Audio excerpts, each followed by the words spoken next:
Welcome to the Explainer. Today, we're diving into a question that every single business owner has to ask themselves. When do I actually start making money?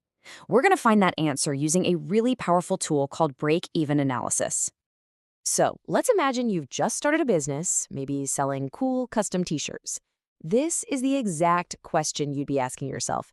And by the end of this, you'll know precisely how to figure it out. So here's how we're going to break it down. We'll start with the absolute basics. Then we'll define what that tipping point really is. I'll show you 3 different ways to calculate it. And finally, we'll talk about why this one number is such a complete game changer. All right, first things first. Before we can find that magic number, we need to speak the language. And that means understanding the 2 fundamental types of costs that every business deals with. Okay, first up, we have what are called fixed costs. Think of these as the bills you have to pay every single month, like clockwork. Things like the rent for your shop or employee salaries. You owe that money whether you sell 1 t-shirt or 1,000,000.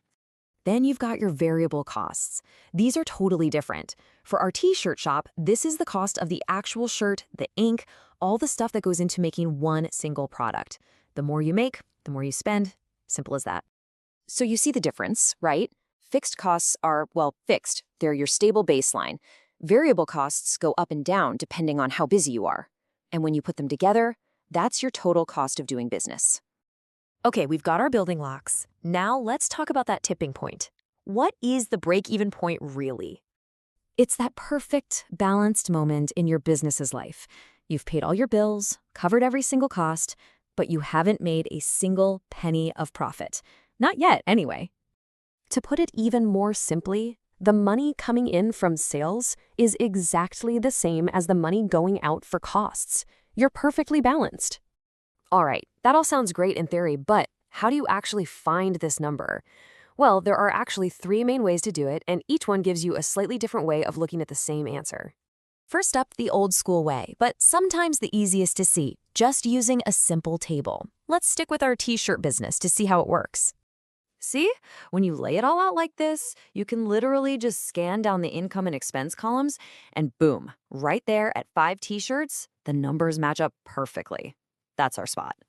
Now, a table is awesome, but what if you're selling thousands of items? You're going to need something faster, right? That's where a formula comes in. So all we do is take our formula for income and set it equal to our formula for expenses. Then we just do a little bit of algebra, move the t's to one side, and then solve for t, which is our number of t-shirts.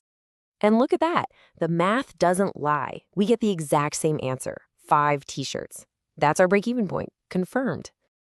Okay, for all you visual learners out there, this last method is for you. Let's see what this whole thing looks like on a graph, because sometimes a picture is worth 1,000 numbers. So on a break-even chart, you're always going to have 2 important lines. First, your income line. That starts at 0 and goes up with every sale. Then you have your expense line. Now, where does that one start? Right, at your fixed cost, because you have to pay that even if you sell nothing. And that spot, that perfect little point where the 2 lines cross, that is your break-even point. Everything to the left of it, you're in the red. You're losing money. But every single sale to the right of that point, cha-ching, that's pure profit. Okay, so we found the number. Big deal, right? Wrong. Knowing this number isn't the end of the journey. It's just the beginning. It's what you do with it that really counts. See, once you know your target, you can start playing with the variables to get there faster.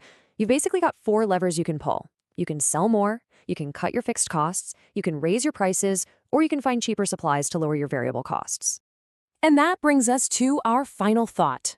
Let's say your break-even point is a huge number, like 50,000 units. What do you do? See, the analysis doesn't just give you a number. It gives you a mission. It forces you to think strategically and ask that one crucial question. What's my next move?